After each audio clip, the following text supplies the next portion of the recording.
जामुन के पेड़ पर चुड़ैल। अरे आज तो बहुत ज्यादा देर हो गई है। मेरे बच्चे मेरा घर पर इंतजार कर रहे होंगे। ऊपर से ये जंगल भी खत्म होने को नहीं कहता है। कितनी देर से चले जा रही हूँ। अनुराधा जंगल से लकड़ियां काटकर अपने घर को लौट रही होती है।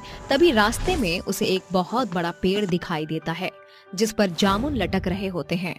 जामुन रात के अंधेरे में भी चमक रहे होते हैं, जिन्हें देखकर अनुराधा अपने आप से कहती है, अरे वाह, देखो तो सही, रात के अंधेरे में भी ये काले जामुन कितने चमक रहे हैं।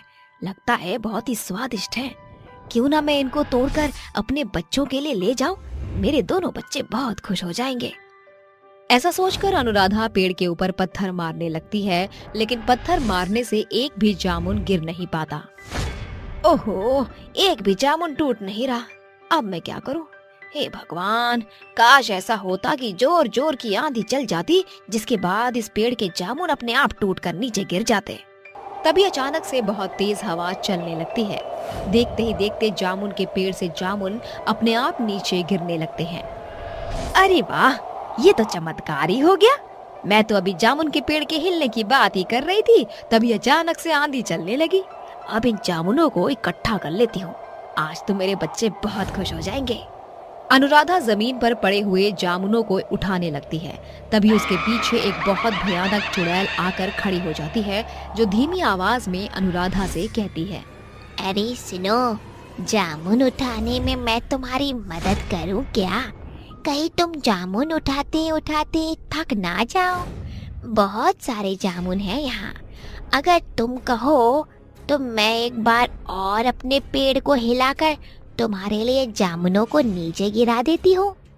आवाज सुनकर जैसे ही अनुराधा पीछे मुड़कर देखती है, उसके पीछे एक बहुत भयानक चुड़ैल खड़ी होती है, जिसे देखकर अनुराधा के हाथ से सभी जामुन नीचे गिर जाते हैं और वो बहुत घबरा जाती है।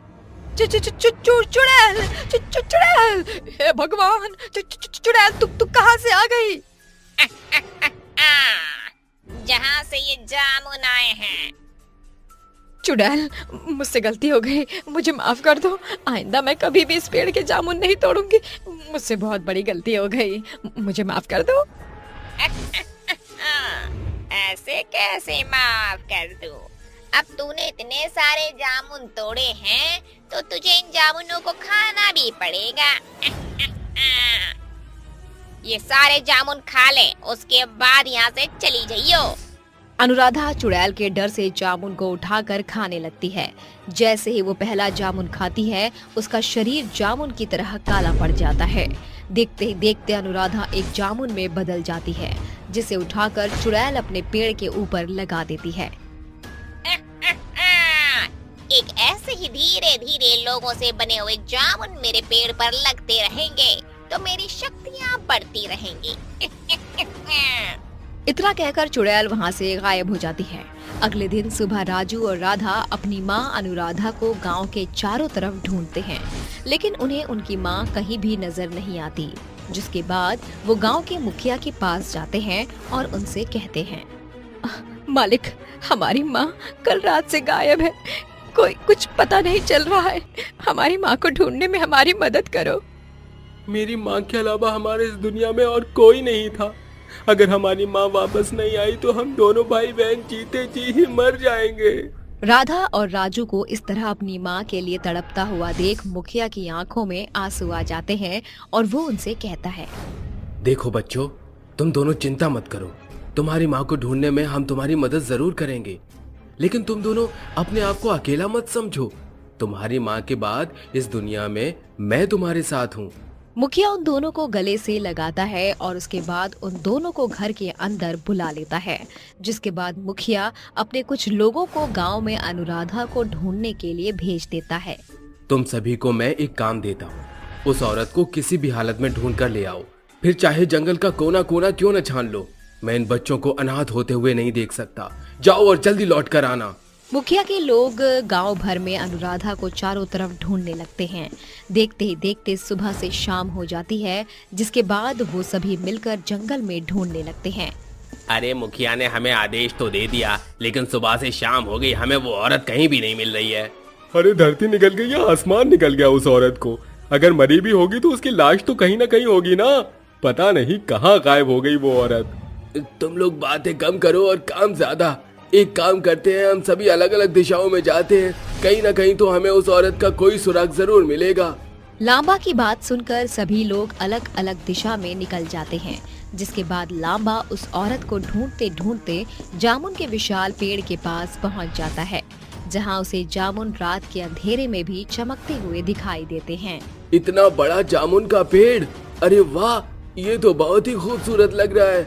एक काम करता हूँ, कुछ जामुन तोड़कर खा लेता हूँ, वैसे भी सुबह से कुछ खाया नहीं है।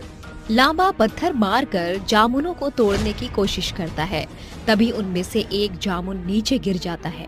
जैसे ही लांबा उस जामुन को उठाने जाता है, उसके पीछे एक बहुत भयानक चुड़ैल खड़ी होकर उससे कहती है, अगर तुम्हें और जामुन खाने हैं तो मुझे बताओ, मैं पूरे पेड़ को हिलाकर तुम्हारे लिए जामुन तोड़ दूंगी।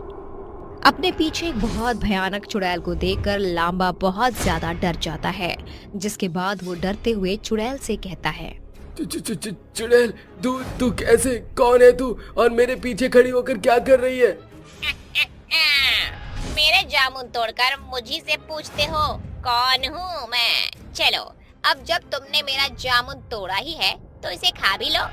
नहीं नहीं नहीं, मुझे कोई जामुन नहीं खाना, मुझे जाने दो यहाँ से। पहले जामुन खाओ, उसके बाद चले जाना, मैं तुम्हें नहीं रोकूंगी।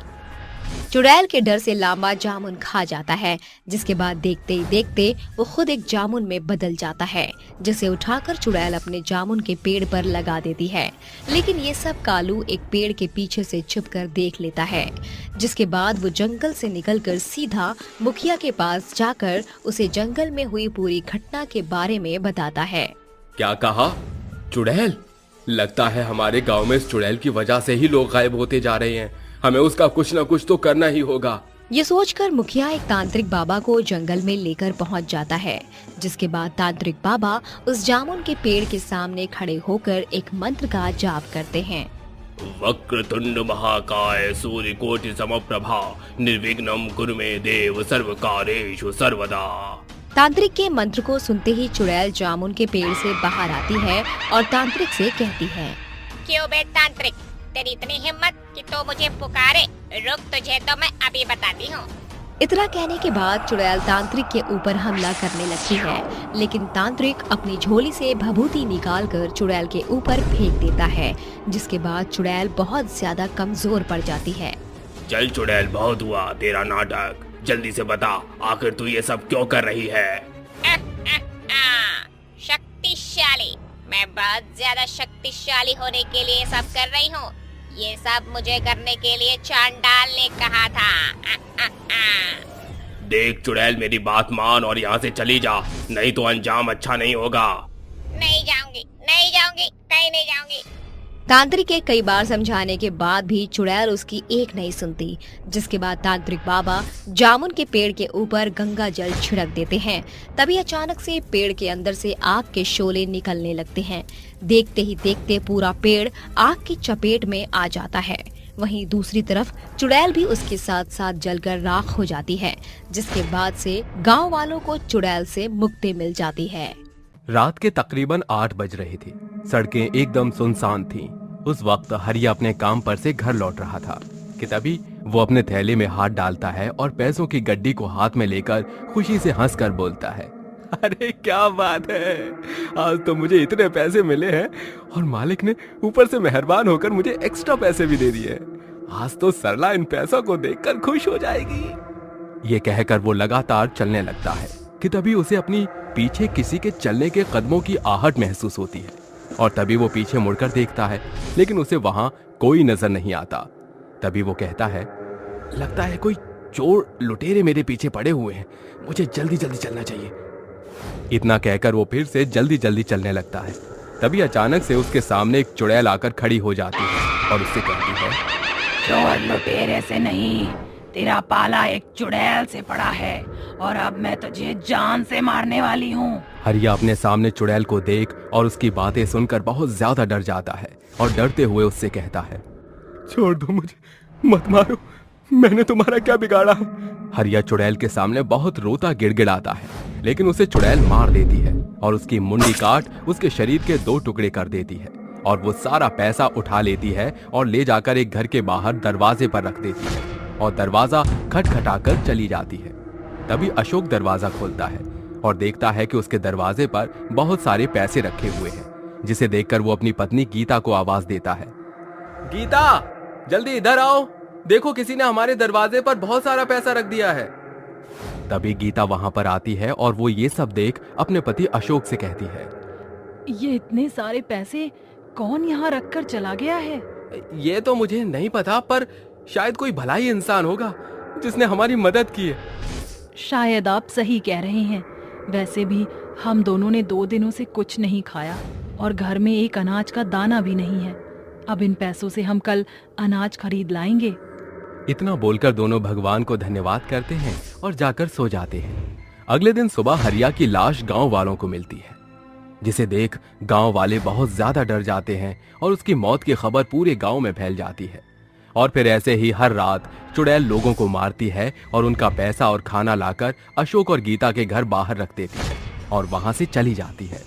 एक बार फिर से गांव में 2 आदमी बात करते हुए अपने घर की तरफ जा रहे थे। तुम्हें पता है रमेश, मैंने अशोक को बहुत सारे पैसों के साथ बाजार जाते हुए देखा। मुझे ये समझ में नहीं आ रहा उसके पास इतने पैसे कहां से आए। क्या तुम सच कह रहे हो? अभी कुछ दिनों पहले तो उसके खाने के भी लाले पड़े थे, अचानक से उसके पास इतने पैसे कहां से आ गए? दोनों बात कर ही रहे होते हैं कि तभी अचानक से उनके सामने चुड़ैल आ जाती है, जिसे देखकर दोनों बहुत ज्यादा डर जाते हैं। तभी डरते हुए भानु चुड़ैल से बोलता है, चुड़ैल जी, हमें छोड़ दो, मत मारो, हमें जाने दो, हमें यहाँ से जाने दो चुड़ैल। तुम्हें क्या लगता है मैं तुम्हें छोड़ दूंगी? कभी नहीं। मैं तुम्हारी मौत हूँ और तुम्हें मार कर ही यहाँ से जाऊंगी।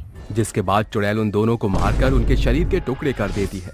अगले दिन सुबह गांव वालों को उन दोनों की लाश मिलती है, जिसे देखकर वो लोग डर जाते हैं। पूरे गांव में डर का माहौल फैल जाता है कि तभी कुछ लोग दौड़कर गांव के सरपंच के पास आते हैं और उनसे बोलते हैं, सरपंच जी, गांव में अचानक से लोगों की मौतें होती जा रही हैं।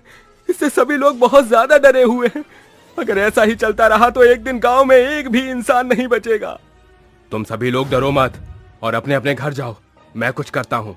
जिसके बाद सभी लोग वहां से चले जाते हैं। तभी सरपंच मन ही मन सोचता है, शायद गांव के लोगों को कोई प्रेत आत्मा मार रही है। मुझे अपने गांव के लोगों को उससे बचाना होगा। इतना बोलकर सरपंच एक तांत्रिक बाबा के पास जाते हैं और उनसे बोलते हैं, बाबा, कुछ दिनों से हमारे गांव में लोगों की मौतें होती जा रही हैं और मुझे इन मौत के पीछे किसी प्रेत आत्माओं का हाथ लग रहा है। कृपा करके हमारी मदद करिए और हमारे गांव को उससे मुक्ति दिलाइए। तुम चिंता मत करो बेटा, मैं तुम्हारी मदद शीघ्र करता हूँ। इतना बोलकर बाबा अपनी आंखें बंद कर ध्यान लगाते हैं और थोड़ी देर बाद आंखें खोलकर सरपंच से बोलते हैं, तुम्हारे गांव के लोगों को एक चुड़ैल मार रही है, जो कि गीता और अशोक की बेटी है। साहूकारों ने उसकी जमीन को जबरदस्ती जब्त कर लिया था, जिसकी वजह से वो लोग पाई पाई के मोहताज हो गए थे। उसी बीच उनकी बेटी की तबीयत खराब हो गई थी और पैसा न होने की वजह से उसका इलाज नहीं हुआ और उसकी मौत हो गई। उसके बूढ़े माँ बाप ने गांव के बहुत से लोगों से मदद मांगी, लेकिन किसी ने भी उसकी मदद नहीं की। इसलिए अब वो तुम लोगों से अपनी मौत और अत्याचार का बदला ले रही है। तांत्रिक बाबा की बात सुनकर सरपंच उनसे विनती करते हुए बोलता है, बाबा, हम मानते हैं कि हम गांव वालों से गलती हुई है, लेकिन आप इस समस्या का समाधान निकालिए और उस चुड़ैल से हम सबकी जान बचाइए। बाबा, हम दोबारा फिर कभी ऐसी गलती नहीं करेंगे। तभी तांत्रिक बाबा सरपंच से बोलते हैं, मैंने इसके लिए एक उपाय निकाला है, लेकिन इस विधि को करने से पहले उस चुड़ैल के बूढ़े माँ बाप को यहां लेकर आना होगा, तभी इस पूजा को शुरू किया जाएगा। जिसके बाद गांव का सरपंच चुड़ैल के बूढ़े माँ बाप को लेकर तांत्रिक बाबा के पास आ जाता है और तभी तांत्रिक बाबा यज्ञ के आग में घी डालकर मंत्र पढ़ना शुरू कर देते हैं। ओम ह्रीं क्लीं चामुंडाय विच्चे नमः। मंत्र की आवाज सुनकर चुड़ैल वहां प्रकट हो जाती है और गुस्से में तांत्रिक से बोलती है, बता तांत्रिक, तूने मुझे यहाँ क्यों बुलाया है? तूने मुझे यहाँ बुलाकर बहुत ही बड़ी गलती कर दी है। अब तू भी इन गांव वालों के साथ मारा जाएगा। मैं मानता हूँ साहूकार ने तेरे परिवार के साथ बहुत गलत किया, जिसका बदला तूने उन्हें और बहुत से लोगों को मारकर ले लिया है। अब तू इन बेकसूर लोगों को मत मार और यहाँ से अपनी दुनिया में वापस चली जा। नहीं, मैं यहाँ से कहीं नहीं जाऊंगी। इस पूरे गांव के लोगों को मारकर इस गांव को शमशान बना दूंगी। और तू मेरे मामले में मत पड़ तांत्रिक। तेरी भलाई इसी में है कि तू चुपचाप यहाँ से चला जा। चुड़ैल ये सब बोल ही रही होती है कि तभी उसकी नजर उसके माँ बाप पर जाती है, जिसे देखकर वो चुप हो जाती है। तभी उसके माँ बाप उससे बोलते हैं, हमें पता चल गया है बेटी, वो तू ही थी जो इतने समय से हमारी मदद कर रही थी, कभी पैसों से तो कभी खानों से। लेकिन अब तू अपनी दुनिया में वापस चली जा, तभी तुझे मुक्ति मिलेगी। इनके कामों की सजा खुद इन्हें भगवान दे देंगे बेटा, तो इन्हें मारकर अपने हाथ मैले मत कर। माँ बाप की बात सुनकर चुड़ैल को एहसास हो जाता है कि वो जो कर रही थी वो गलत है, जिसके बाद वो उन सभी से माफी मांगकर वहां से गायब हो जाती है। इसके साथ ही गांव चुड़ैल के आतंक से मुक्त हो जाता है। चुड़ैल की खूनी रोटियां। तन्मय, तुम्हारे पेट में फिर से चूहे दौड़ने लगे क्या? हाँ बेबी, तुम तो जानती हो ना कि मेहनती बंदे को कितनी भूख लगती है। एक नवविवाहित दंपति आधी रात गाड़ी में सवार आगे बढ़ रहे थे। तन्मय देखो, मैं इतनी रात में जाकर तुम्हारे लिए रोटियां नहीं सेकने वाली, समझे?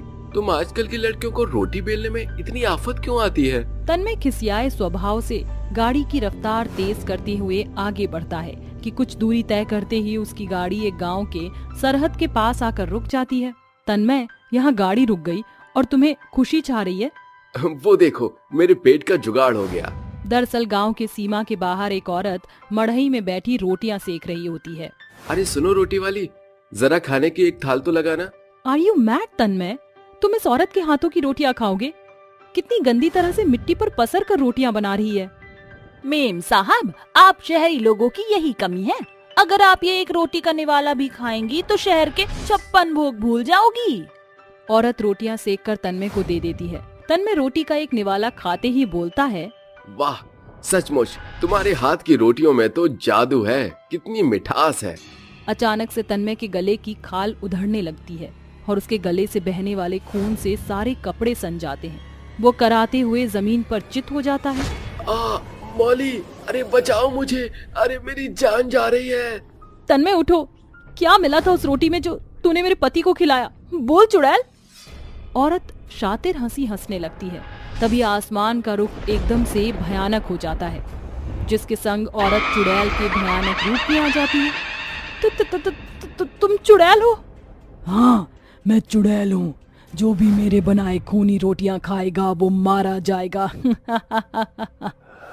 मौली पूर्ति से भागने के खातिर जैसे ही आगे बढ़ती है, चुड़ैल उसके एकदम सामने आकर एक रोटी उसके मुंह में भरते हुए कहती है, ले खा, ठूस मेरी बनाई रोटियों में कमी निकलकर खिल्ली उड़ाई थी ना, अब भुगत। बौखलाई चुड़ैल अपनी खूनी रोटियां खिलाकर उसे ढेर कर देती है। अगली भोर कुछ कंस्ट्रक्शन वर्क के लोग वहां जब काम करने आते हैं तो उनकी नजरें चकाचौंध रह जाती हैं। अरे ये सब हो क्या रहा है? मेरे तो कुछ भी पल्ले नहीं पड़ रहा। आखिर ये झोपड़ी रोज रोज कैसे यहाँ खड़ी हो जाती है? जरूर इस जमीन पर किसी भूतनी का साया पड़ चुका है। क्या वाहियात बातें कर रहे हो? देखो, चाहे कुछ भी हो जाए, ये कंस्ट्रक्शन का काम नहीं रुकना चाहिए। मैं तुम्हें हर दिन के दुगने पैसे दूंगा, बस तुम मन से काम करो। जल्द से जल्द यहाँ विक्रम बजाज का होटल खुलेगा। पैसों के लालच में आकर सभी वर्कर देर रात तक काम करने लगते हैं। तभी चुड़ैल भेष बदल कर खाने से भरा डेला लाते हुए कहती है, गर्मा गर्म रोटी खा लो।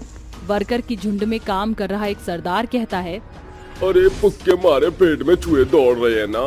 ओए वीरो, कि आज रोटी शोटी खाना तो विचार नहीं हैगा। चलो छेदी छेदी आ जाओ। फंस गया शिकार। अब जैसे ही ये सभी मुझ चुड़ैल की खूनी रोटियां खाएंगे, इनका खेल खत्म। अरे पहला हूँ, रोटी परोस दे छेदी। ये लो सरदार जी, शुरू करो। चुड़ैल सभी के आगे अपनी बनाई खूनी रोटियां परोस देती है। ओए ओए, मक्के दी करारी रोटियां दे सरसों दा साग, कितने वक्त बाद नसीब होया है। अरे अरे सरदार जी, खाते वक्त बात नहीं करते।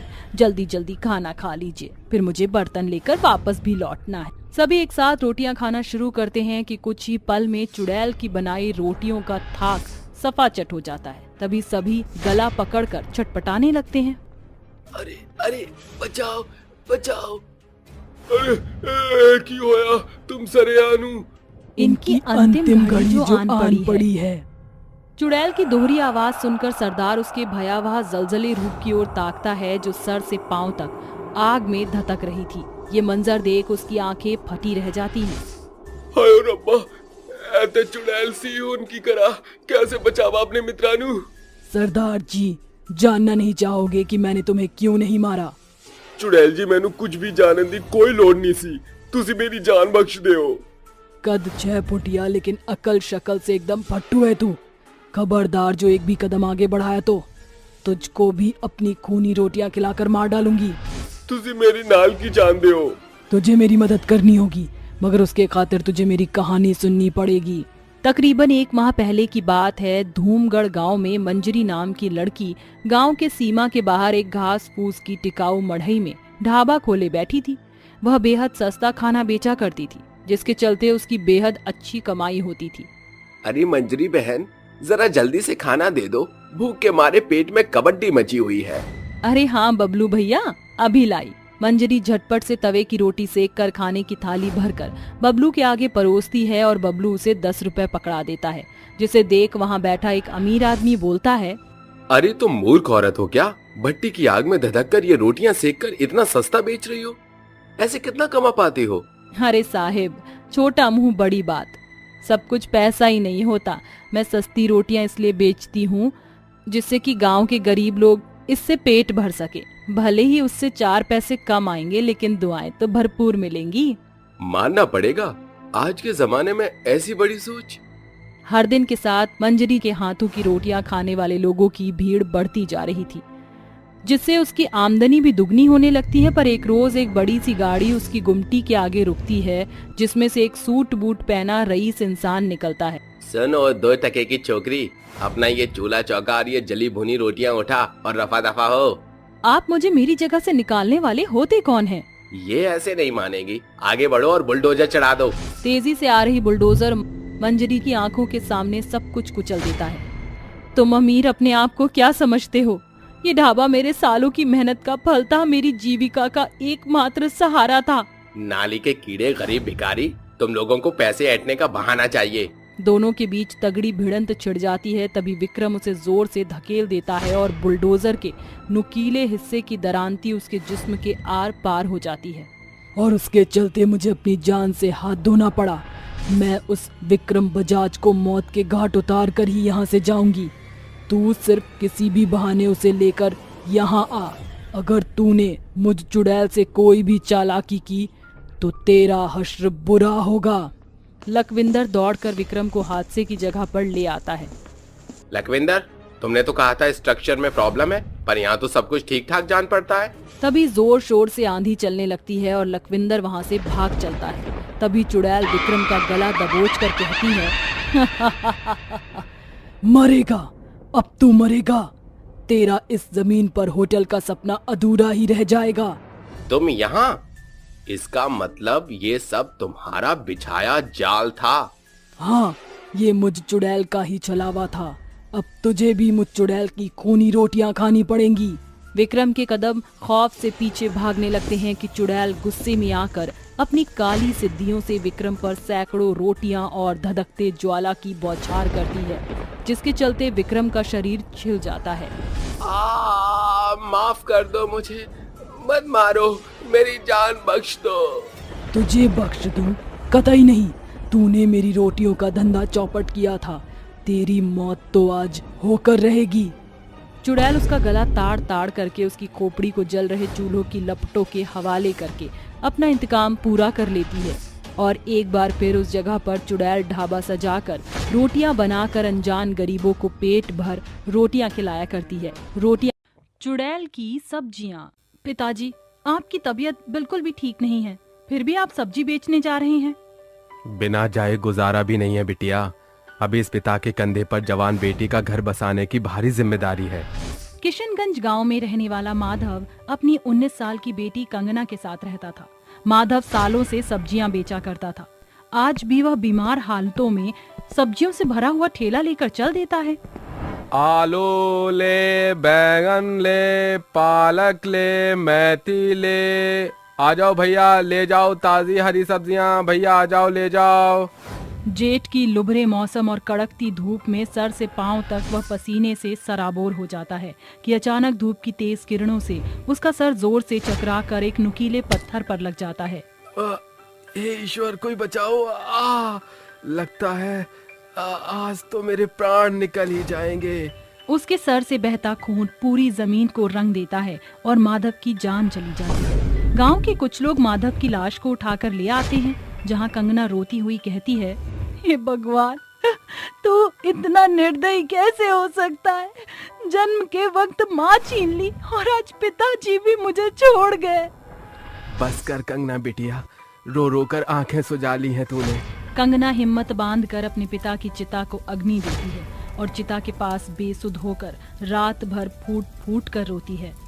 मैं तो इतनी पढ़ी लिखी भी नहीं हूँ कि कोई अच्छी नौकरी कर सकूं, लेकिन हिसाब किताब में तो मेरा जोड़ घटाव एकदम ठीक है। मैं भी अब से सब्जी बेचूंगी। वह पाई पाई जोड़कर मंडी से सब्जियां खरीदकर उन्हें बेचने के लिए गांव के सब्जी बाजार में ठेला लगाकर कहती है, सब्जी ले लो, ताजी हरी सब्जी ले लो, सस्ती सब्जी ले लो। अरे ओ सब्जी वाली, ये भिंडी कैसे दी? 10 रुपए पाव है बाबूजी। अरे वाह, तुम तो बड़ी ही सस्ती और ताजी सब्जियां बेच रही हो। बाकी सब्जी वाले ने तो लूट मचा रखी है, सुनार के भाव सब्जियां बेच रहे हैं। ये सुन बाकी के 3 ठेले वाले गुस्से से बौखलाकर कहते हैं, अरे पप्पू, ये तो तेरा ग्राहक है ना? देख, आज इस छोकरिया से सब्जियां ले रहा है। फोन तो मेरा भी खोल रहा है, एक बार तो इसको धमकाना ही होगा। तीनों अपना ठेला छोड़कर कंगना से कहते हैं, अरे ओ 2 टके की छोकरी, ये हमारा अड्डा है, हटा अपना ठेला यहाँ से। हमसे दुश्मनी मोल लेना तुझे भारी पड़ेगा। मैं तो आप तीनों को जानती भी नहीं, तो दुश्मनी का सवाल ही कहाँ उठता है।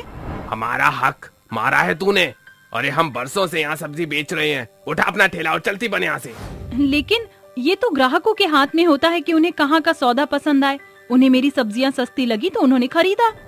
गुस्से से बौखलाकर वो तीनों सब्जियों से भरा ठेला पलटकर चल देते हैं और आए दिन उसको परेशान करते। फिर भी कंगना हार नहीं मानती थी। उसकी सब्जी की दुकान पर रोजाना सैकड़ों लोगों की भीड़ लगती थी। कल तक हमारे गल्ले सब्जियों की बिक्री से नोटों से ठगम ठेल रहते थे। कल की आई 2 टके की छोकरी के चलते पाव भर सब्जी बेचना भी मुश्किल हो गया है। थोड़ी देर के लिए बाजार एकदम सुनसान होने वाला है, आज इसको आखिरी बार धमकाते हैं। कुछ घंटे बाद बाजार में घनघोर अंधेरा और सन्नाटा छाने के साथ वो कहते हैं, बड़ी कमीनी किस्म की छोकरियां है तू। लात समझाने पर भी तूने सब्जी बेचने का धंधा बंद नहीं किया। हमारे पेट पर लात मारने में तुझे मजा आ रहा है ना? आज तू मरेगी। मैं तुम्हारी खोखली धमकियों से डरने वाली नहीं हूँ, हटो। रुक, अभी मजा चखाते हैं तुझे। रुपेश और अजीत उसका हाथ पकड़ते हैं और पप्पू ठेले का तराजू पलटाकर उठाकर उसके सर पर मार देता है, जिसके साथ उसके सर से खून के फुहारे फूट पड़ते हैं। तुमने मुझे मारकर अच्छा नहीं किया, मैं अपना बदला लूंगी। ये तो मर गई। अगर किसी ने इसको पहचान लिया तो? ऐसा नहीं होगा, इसकी लाश को भाजी तरकारी की तरह काटकर सड़ी गली सब्जियों के गड्ढे में फेंक देंगे। तीनों कसाई उसको फेंक देते हैं, जिसके बाद वो चुड़ैल बनकर कहती है, नहीं छोड़ूंगी, लौट आई हूँ मैं। तकरीबन 10 दिन गुजरते ही एक रात अजीत कहता है, सब्जियां बेचते हुए पता ही नहीं चला कि रात कब हुई। मुझे घर जाना होगा। इतनी भी जल्दी क्या है? खौफनाक आवाज सुनकर जैसे ही अजीत पलटता है तो चुड़ैल गायब हो जाती है। अचानक जोरदार आंधी उठती है। अरे तूफान कैसे उठ गया? मुझे जल्दी से घर भागना होगा। वो जैसे ही ठेले को बढ़ाता है, चुड़ैल उसके ठेले पर ढब से कूद पड़ती है। चुड़ैल के आगे लटके हुए बालों को देख अजीत पूछता है, कौन हो तुम? सारे टमाटर फोड़ दिए, इसका नुकसान क्या तेरा बाप भरेगा? चुड़ैल जोर शोर से रोती हुई बाल हटाकर कहती है, कहो तुम, मैं हट जाना भर दूं सब्जी लेकर। चुड़ैल की लाल स्याह खूनी आंखें और विशाल रूप देख अजीत ठेले से दूर जा गिरता है। अरे अरे बाप रे, तू! आज तो मैं तेरी चटनी बनाऊंगी। चुड़ैल अपने लंबे नाखून उसकी अंतड़ियों के आर पार करके उसे खत्म कर देती है और ठेले की सारी सब्जियां सपाचट करके लंबी डकार मारती है। आज ये चुड़ैल बहुत खुश है। एक तो मौत की नींद सुला दिया एक को, अब बचे 2। तकरीबन कुछ दिन गुजरने के बाद रुपेश और पप्पू बातें करते हुए कहते हैं, अरे अपना अजीत कहाँ लापता है? 2 हफ्ते बीत गए पर न उसका ठेला नजर आ रहा है और न वो। हो सकता है उसके हाथ लॉटरी लग गई हो, इसीलिए सब्जी बेचना छोड़ दिया होगा। 10 बज गए यार, अब कोई भी ग्राहक सब्जी खरीदने तो आने से रहा। चल घर चलते हैं। दोनों अपनी सब्जियों का ठेला बढ़ाते हुए चल पड़ते हैं। तभी चुड़ैल उनके पीछे आवाज लगाती हुई ठेला बढ़ाकर कहती है, सब्जी ले लो, ताजी हरी सब्जी ले लो। सुबह से ना एक आलू बिका है, ना बिका है आधा कांदा। ऐसे आखिर कैसे चलेगा सब्जी बेचने का धंधा? आवाज सुनकर दोनों चुड़ैल की तरफ पलटते हैं कि पप्पू चुड़ैल के पास बढ़कर कहता है, अरे तुम सब्जी वाली हो कि कबाड़ी वाली? ये बिखरी जुल्फें गंदे कपड़े पहनकर सब्जी बेचोगी तो ग्राहक तो क्या फकीर भी नहीं आएगा। पर तुम तो आ गए ना मरने के लिए। चुड़ैल तू फिर लौट आई? अरे रुपेश कुछ कर, वरना ये चुड़ैल मुझे गाजर मूली की तरह काट डालेगी। चुड़ैल पप्पू को काली शक्तियों से बैंगन में बदल कर कहती है, अब देख कैसे मैं तेरा बर्ता बनाती हूँ। चुड़ैल उस बैंगन को आसमान में उछालकर अपनी आंखों की ज्वाला से झुलसाकर बैंगन बने रुपेश को मसल देती है। इससे पहले कि मैं भी मारा जाऊं, मुझे गांव भागना होगा। पप्पू 100 की रफ्तार से गांव की तरफ भागता है। चुड़ैल भी अपने सब्जी के ठेले के साथ उसके पीछे भागती है। कहाँ भाग कर जाएगा, आज तुझे मरना ही होगा। पप्पू गांव में बैठे लोगों की झुंड के बीच आ गिरता है। अरे भाई कौन हो तुम और इतना घबराए हुए क्यों लग रहे हो? चुड़ैल, एक चुड़ैल मेरा पीछा कर रही है, मुझे बचा लो। चुड़ैल सब्जी से भरे ठेले को पप्पू की ओर धकेल कर कहती है, तुझे मरने से गांव वाले तो क्या यमराज भी नहीं बचा सकता। अरे सरपंच जी, ये तो अपनी कंचन है। पर अब ये इंसान नहीं चुड़ैल बन चुकी है। चुड़ैल पप्पू को उठाकर सब्जियों के ठेले पर धोबी पछाड़ मारकर कहती है, मुझे मारा था ना, अब तू भी मर। रुको, आखिर क्यों मार रही हो इस बेचारे को? ये सुनकर चुड़ैल की आंखों में खून उतर आता है और पूरा गांव आंधी की चपेट में आ जाता है। बेचारा नहीं, कसाई है ये। इसने अपने 2 साथियों के साथ मिलकर मुझे बेरहमी से मारकर मेरी बोटियों को सब्जी के खत्ते में फेंक दिया था। आज मैं इसकी जान ले लूंगी। मुझे माफी दे दो चुड़ैल। छोड़ दो चुड़ैल इसको। मैं इस हत्यारे को किसी कीमत पर नहीं छोड़ूंगी। खबरदार, जो किसी ने मेरे बीच में आने की कोशिश की तो मैं उसे भी मार डालूंगी। चुड़ैल गांव के लोगों पर सब्जियों की बरसात करते हुए अपने विशाल रूप में आकर पप्पू को अपने हाथ में उठाकर मसलते हुए खाने लगती है।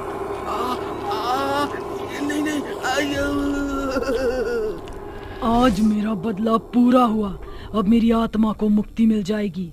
तीनों हत्यारों को मौत के घाट उतार कर चुड़ैल की आत्मा सितारों की रोशनी के साथ गायब हो जाती है। लेकिन कभी कभी वो चुड़ैल आधी रात सब्जियों के ठेले के साथ दिखा करती थी। गरीब बहू का जादुई सोना पसीना। अरे ओ करमजली नास पीती, अरे कहाँ मर गई? आज कुछ नसीब होगा कि नहीं?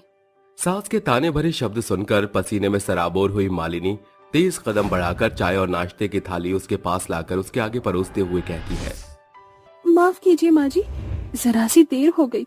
वो सारी लकड़ियाँ एकदम गीली थी, इसलिए चूल्हा नहीं जल पा रहा था। क्रूर कमला अपनी बहू मालिनी को फूटी आंख देखना पसंद नहीं करती थी। दरअसल वो मानती थी उसके बेटे ब्रजेश की मौत का जिम्मेदार उसकी अपशगुनी बहू मालिनी है, इसलिए प्रतिदिन वो किसी न किसी बहाने से उसे खरी खोटी सुनाया करती। जैसे ही वो चाय का घूंट गले से नीचे उतारती है तो कहती है, हे राम, आज तू, अरे कुलक्षणी, मेरे बेटे को तो खा गई। अब क्या ये कड़वी चाय पिलाकर मारना चाहती है मुझे? ऐसा लग रहा है विष का प्याला पी रही हूँ। सास की बातें मालिनी को अंदर तक चोट पहुंचा रही थीं और उसके आंखों से आंसू के झरने फूट पड़ते हैं। तभी लता दरवाजा खटखटाकर कहती है, मालिनी चल जल्दी से आजा। आज अगर जरा भी देर हुई तो ठेकेदार हम गरीबों को काम से निकाल देगा। माँ जी मैं चलती हूँ। जल्दी दफा हो जा मेरी नजरों से। तेरी शक्ल मुझे फूटी आंख नहीं सुहाती।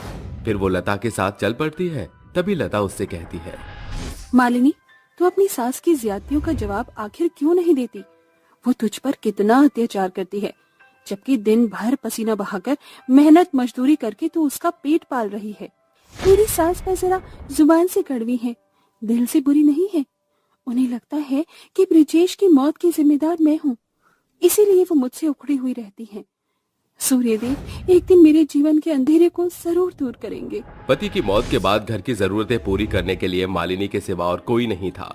वो गांव में घरों के निर्माण में ईंट पत्थर ढोने की मजदूरी करके खुद का और अपनी सास का पेट पालती थी। मई की कड़कती धूप शुरू हो चुकी थी। तेज लू की लहर में सभी मजदूर पसीना बहाकर परिवार चलाने के लिए काम कर रहे थे। तभी मालिनी जो पसीने से तर हो चुकी थी, सूरज की तरफ देखकर कहती है, हे सूर्यदेव, आपकी किरणें तो सारे संसार को उजागर करती हैं, पर इस घड़ी आपकी ये तेज रोशनी हम गरीबों से सहन नहीं हो पा रही। सभी गरीब मजदूर सर से लेकर पांव तक पसीने से भर चुके हैं। हमारी जीविका इसी मजदूरी पर निर्भर करती है। कृपया आप अपने तेज लौ को छाए में बदल दीजिए। मालिनी हर सवेरे सूरज को अर्घ दिया करती थी। उसकी सूर्य के प्रति काफी आस्था थी। इस कारण उसका निवेदन आसमान में रहने वाले सूरज स्वीकार कर लेते हैं और कड़कती धूप शीतल छाओं में बदल जाती है और सूर्य देव उसके पास प्रकट होकर कहते हैं, मालिनी, हे देव, कौन है आप? मैं वो हूँ जिसे तुम प्रतिभोर अर्घ देती हो। मैं इस जगत को उजियारा करने वाला सूर्य देव हूँ। अश्रु मत व्यर्थ करो, क्यों चिंता करती हो? नियति ने इस दुखियारी गरीब के भाग्य में आंसू के सिवा छोड़ा ही क्या है प्रभु। विवाह के कुछ ही दिनों में ईश्वर ने मेरा सुहाग छीन लिया और सास हर दिन मुझे अपशगुनी कहकर ताने मारती है। अब तो जीने की इच्छा ही खत्म हो गई है। कब तक मैं ऐसे ही पसीना बहाकर मजदूरी करती रहूंगी? अब और नहीं होता। ये सुनकर सूर्यदेव कहते हैं, जिस पसीने को बहाकर तुम इतना कठिन परिश्रम कर रही हो, मैं तुम्हें वरदान देता हूं कि आज से तुम्हारा यही पसीना सोने में बदलकर तुम्हारे तमाम दुख और कष्टों का निवारण करेगा और तुम औरों की भी सहायता का केंद्र बनोगी। तथास्तु। इसके बाद सूर्यदेव उस स्थान से विलुप्त हो जाते हैं और मालिनी के पसीने की बूंदें जैसे ही जमीन पर गिरती हैं, वो सोने के सिक्कों में बदल जाती है, जिसे देखकर वो कहती है, ये तो चमत्कार हो गया। मेरे पसीने की बूंदें सोने के सिक्कों में बदल रही हैं। मालिनी सिक्कों को उठाकर अपने घर आ जाती है। फिर उसकी सास कहती है, अरे निकम्मी, कहाँ मर गई? इस बदनसीब बूढ़ी को कुछ खाने को देगी कि नहीं? माँ जी थोड़ी देर इंतजार कीजिए, मैं अभी बनाती हूँ।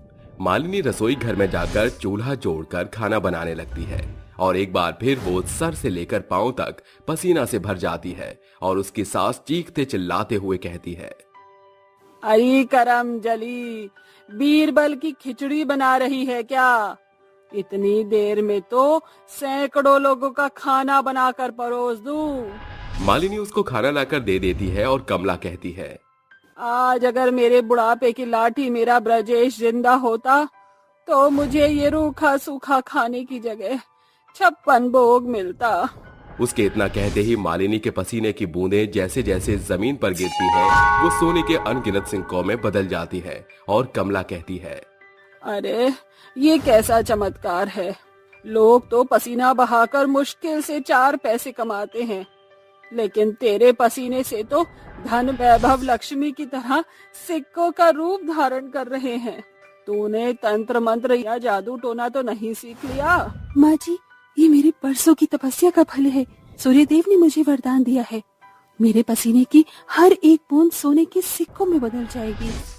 पसीने बहाकर इकट्ठा किए सभी सोने के सिक्कों को बेचकर मालिनी अपने घर की आर्थिक तंगी को खत्म करके अपने टूटे फूटे मकान से छुटकारा पाकर एक बड़ा सा घर खरीदकर अपनी सास के साथ वहां बस जाती है और दोनों ठाट बाट से जीने लगते हैं।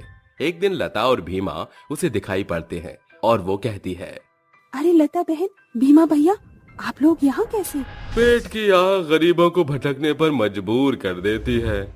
हम लोग काम की तलाश में यहाँ आए हैं। उस ठेकेदार ने हम गरीबों को काम देना बंद कर दिया। हमारे घर की हालत बद से बदतर हो गई है। ये सुनकर मालिनी उसे अपने घर ले आती है और खुले आंगन में खड़ी होकर कहती है, हे सूर्यदेव, अपनी कड़कती धूप मेरे शरीर पर डालिए। तुम खुद को क्यों जलाने पर तुली हो? तुम्हारे पास अब धन संपत्ति की कोई भी कमी नहीं, फिर तुम क्यों भी मतलब अपना पसीना बहा रही हो? आप दोनों की मदद करने के लिए इस पसीने का बह जाना बहुत जरूरी है। धूप की किरणों से मालिनी पसीने से तरबतर हो जाती है और उसकी प्रत्येक बूंद गिरने के साथ वो सोने के सिक्के में बदल जाती है और वो कहती है, अरे ये कैसा जादुई चिराग है? हम गरीब तो पसीना बहाकर 2 वक्त की रोटी जुटाते हैं, पर तुम्हारा पसीना तो खरे सोने के सिक्के बरसा रहा है। ये सभी सोने के सिक्के आप दोनों ले लीजिए और इसे एक अच्छा कारोबार शुरू करके आराम से कमाई कीजिए। बस बहुत गरीबी का जीवन जी लिया आपने। अब आप दोनों को खून और पसीना बहाने की जरूरत नहीं पड़ेगी। फिर दोनों मालिनी का शुक्रिया अदा करके वहां से चले जाते हैं और मालिनी अपने पसीने के द्वारा और भी कई गरीब लोगों की मदद किया करती और धीरे धीरे उसके सास सही उसके रिश्ते बेहद ही अच्छे हो जाते हैं और अंत में उसकी सास कहती है, अरे बहू, मुझे माफ कर दे। मैंने तुझ पर कितना जुल्म और अत्याचार किया, फिर भी तूने मुझे अपनी माँ से बढ़कर माना। पर मैं तुझे बेबी तो दूर, बहू भी ना मान सकी। तूने हर दिन अपना पसीना बहाकर कड़ी मेहनत मजदूरी करके मेरी भूख मिटाई और मेरी सेवा की। तेरे जैसी बहू पाकर मेरा जीवन सफल हो गया बेटा। शुक्रिया माँ जी, मुझे विश्वास था कि आप एक दिन मुझे जरूर अपनाएंगी। और इस तरह मालिनी की पसीने बहाकर उसके गरीबी के जीने के दिन खत्म हो जाते हैं और दोनों ही गरीब मजदूर लोगों की मदद करने का जिम्मा भी उठाते हैं और खुशहाल जीवन बिताने लगते हैं।